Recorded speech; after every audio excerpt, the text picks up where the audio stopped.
반갑습니다. 모든 낙찰자들이 행복한 1% 기부에 동참하기를 희망하는 명예채널 김도윤입니다. 자, 이번 사건은 울산 남구 무거동에 있는 옥현 으뜸마을 주공 3단지입니다. 자, 사건 번호는 2020타경 10만 1074호 울산지방법원 본원입니다. 물건 종류 아파트고 18.1평 전용 면적입니다. 그리고 대지권 10.4평. 토지와 건물은 일괄 매각. 소유자와 채무자는 같은 사람입니다. 집 주인이 이 물건을 담보로 은행에서 돈을 빌렸다. 그리고 이자를 갚지 못해서 경매에 이르렀다. 사건 접수는 2020년 1월 28일, 그러니까 올 초에 접수가 되었고, 연말이 되어서 이제 입찰 10일 전의 물건입니다. 12월 17일 1차 매각합니다. 이때 감정이 2억 3,600만 원 이제 시작하고요. 이번에 유찰될 것인지 아니면 낙찰될 것인지는 현재의 시장 상황을 보면 어느 정도 알 수가 있습니다. 그런 것들을 한번 분석해 보는 겁니다. 문건 접수네요. 이 사건이 진행되는 과정에서 1월 달에 접수되었죠. 그때 1월쯤에 감정평가가 되었고, 진행되는 과정에 낙찰자 입장에서 낙찰받은 이후에 점유권이든 또는 낙찰자의 어떤 소유권에 영향을 줄 법한 이해관계자, 권리자가 있는지의 그 흔적을 살펴보는 겁니다. 이 사건도 특별한 이해관계자, 복잡한 권리자는 없다. 보시면 감정, 그리고 교부권자들의 어떤 교부청구서, 현황조사보고서, 그리고 채권자 변경하면 됐습니다. 그 채권자 변경된과 관련된 여러 가지 접수, 그 내용들, 그리고 압류권자의 교부청구서, 그 외에는 아무런 흔적이 없습니다. 그럼 실제 점유는 누가 하느냐 한번 살펴봐야 되겠죠. 보니까 폐문부재로 점유자 조사 불가했다. 그래서 전입세대 열람을 해보니까 세대주, 현재 소유자, 그 소유자 세대와 그 세대원이 전입돼 있더라. 소유자가 점유하면서 실제 거주하고 있을 가능성이 굉장히 높은 아파트입니다. 2003년에 현재의 소유권자가 소유권 이전을 해왔죠. 그리고 2016년 대출을 받았습니다. 이때 2016년 7월 20일 날 설정했던 이 근저당, 이것이 말소 기준 등기가 됩니다. 가장 빠른 권리. 이 빠른 권리, 이 시간보다 늦은 16년 7월 20일 같은 날짜죠. 같은 날짜. 접수 번호가 후순위인 권리입니다. 그리고 압류, 가압류. 19년, 20년도에 있던 이 권리들은 낙찰과 그리고 잔금 납부와 동시에 이 권리들은 모두 다 소멸됩니다. 그래서 말소 기준 권리고 이 기준보다 늦은 권리는 전부 소멸됩니다. 매수인이 인수하게 될 부담. 낙찰 받는다면 낙찰자는 무엇을 인수하느냐? 등기사항에 인수할 내용은 없습니다. 관리비, 인수할 가능성이 높죠. 인수해야 될 관리비가 있을 가능성이 높습니다.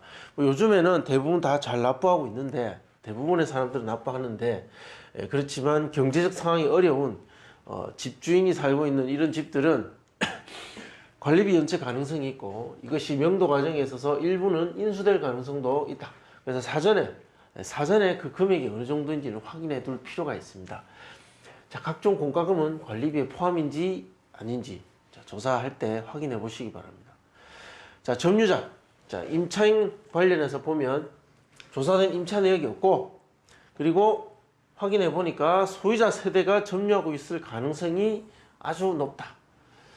그렇다면 인도명령 신청은 소유자 세대를 상대로 하게 됩니다. 권리관계는 소유권자. 예상기간은 잔금 납부 후 약 1에서 3개월 정도 소요될 겁니다. 강제집행을 한다면 200에서 한 300입니다. 못하고 200에서 한 300 정도 비용이 될 겁니다. 명도 비용을 주고 합의하는 것을 권장한다. 이것은 한 2, 300 정도 비용을 들여서 그 강제집행을 하느니 차라리 그 돈을 현재 점유자에게 주고 합의해서 내보내는 것이 훨씬 더 수월하다. 그리고 훨씬 시간적으로도 절약된다. 그 내용을 제가 강조하는 겁니다. 명도 소송 가능성은 희박합니다. 자, 이러한 권리관계, 소유자가 살고 있는, 그래서 점유권만 가져오면 되는 이러한 권리관계의 집인데, 자, 시세는 현재 시장 상황은 어떻게 되어 있는지, 가격은 어느 정도 수준에서 형성되어 있는지를 살펴보겠습니다. 자, 3억 8천 보자마자 감정과 너무 차이가 난다는 것을 알 수 있습니다. 자, 3억 8천에 호가하고 있습니다. 3억 6천, 3억. 자, 저층은 3억에 호가하고 있습니다. 우리 경매 물건이 4층이고 동양입니다. 약간 저층이죠. 중층 3억 3천. 4층 이런 것들은 이제 중층에 보통 광고에 보면 포함이 됩니다. 자, 이런 것들은 3억 3천 호가하고 있습니다. 3억 5천, 3억 6천 이런 것들은 이제 13층, 10층 이상 되는 것들은 3억 중반 정도. 자, 실제 거래도 그렇게 되는가? 전용 면적 59.84 제곱미터. 제가 보니까 11월 달에 거래됐던 거 보면 3억을 넘어갔던 것은 없습니다. 자, 2억 후반과, 그리고 감정, 이건 1층이네요. 자, 감정보다는 높지만, 그렇지만 현재 호가보다는 훨씬 낮은 2억 중후반대에 형성되어 있습니다. 자, 보니까 아주 유사한 평형대에 다른 것이 하나 있더라고요. 자, 그래서 자, 그 물건의 실제 거래 사례도 보니까 여기도 거래량이 많습니다. 자, 10월 달부터 거래량이 많죠. 이때 보니까 이제 3억이 등장하기 시작합니다. 3억 2,300, 3억 2,600. 그러니까 이미 3억은 어느 정도 시장에서 인정받고 있는 것 같아요. 즉, 감정가보다는 1년 사이에, 자, 1년 사이에 훨씬 올랐다. 한 6천 정도는 오른 것 같습니다. 자, 그러나 지금 현재의 호가만큼 올랐다라고 말하기는 어렵습니다. 자, 그건 어렵습니다. 자, 따라서 대상물의 가치는, 감정은 2억 3,600이지만 현재 거래 가능한, 내가 지금 가서 돈을 주고 바로 살 수 있는 금액은 최소한 3억 정도는 들 것이다. 그리고 호가되고 있는 한 3억 2, 3천 정도. 자, 매도자의 생각을 따라가 준다면 한 이 정도까지도 줘야만 살 수 있지 않을까. 자, 이 가격을 기준으로 예상 낙찰가를 분석해 보겠습니다. 인근에 낙찰된 청구 맨션과 옥현 주공 2단지. 자, 11월 26일과 8월 20일에 있었습니다. 전용 면적 18.1평, 그리고 하나는 25평. 자, 이게 1차에 모두 낙찰되었습니다. 중요한 건 인근에 있는 아파트들이 1차에 낙찰이 되었다. 유찰이 안 되는 거죠. 1대1이었고 4대1이었다. 자, 청구 맨션은 옥현 주공보다는 인기가 덜한 것 같습니다.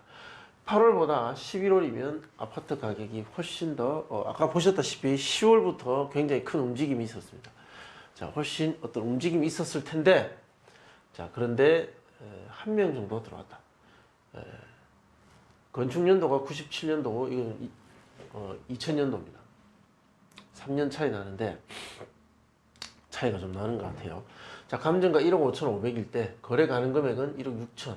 그러니까 그 오름의 정도가 얼마 되지 않는 거죠. 자, 이때 낙찰가는 1억 5,500, 1만 원. 한 명이 들어가서 만 원 더 써서 낙찰 받았습니다. 자, 옥현 주공은 2억 9,500이 감정인데, 자, 거래 가능 금액은 3억 3천. 이미 8월 달에 실제 거래 가능 금액이 어느 정도 올라 있었다. 자, 그래서 낙찰은 3억 385만 원. 자, 이 낙찰가율의 가중 평균을 구하면 94.08% 정도 됩니다. 자, 3억 하한가를 적용해 보면 2억 8,523만 원. 자, 이렇게 계산이 되는 거죠. 자, 상한가 3억 2천 적용해 보면 3억 405만 원 됩니다. 자, 정리를 하자면 이렇습니다. 지금 현장에 가서 살 수 있는 가격이 있습니다. 뭐 최소 3억에서 한 3억 2천 정도 되죠. 자, 이 정도 좀 줘야 매매가 가능한 금액. 자, 그런데 경매에 아파트가 나왔습니다. 자, 입찰 경쟁을 통해서 많이 쓰는 사람이 가져가는데 과연 어느 정도 써야 낙찰이 될 것인가? 자, 그것은 과거에 있었던 수많은 사례들, 그리고 현재 아파트 시장에서 반응하는 수요자들의 어떤 반응 패턴, 자, 이런 것들을 분석해서 지금 그 경쟁 속에 던져 놓으면 이 정도 낙찰될 것이라고 분석하는 것입니다. 사실 매도 호가, 그 거래 가능 금액이 높아지면 낙찰가율도 높아집니다. 거래 가능 금액이 낮아지면 낙찰가율도 낮아집니다. 자, 그런 수요자들의 어떤 반응, 행동 패턴을 분석해서 그 숫자 뒤에 숨어 있는 그들의 생각을 분석해서 대입하는 거죠. 자, 그렇게 했을 때는 이렇게 나온다는 겁니다. 이 가격이 가능성이 높겠죠. 물론 이 사이 안에 낙찰가가 들어올 가능성이 높습니다. 자, 시청해 주셔서 감사합니다. 궁금하신 내용은 댓글로 남겨주시면 답변해 드립니다. 자, 좋아요, 구독 신청 부탁드리겠습니다. 감사합니다.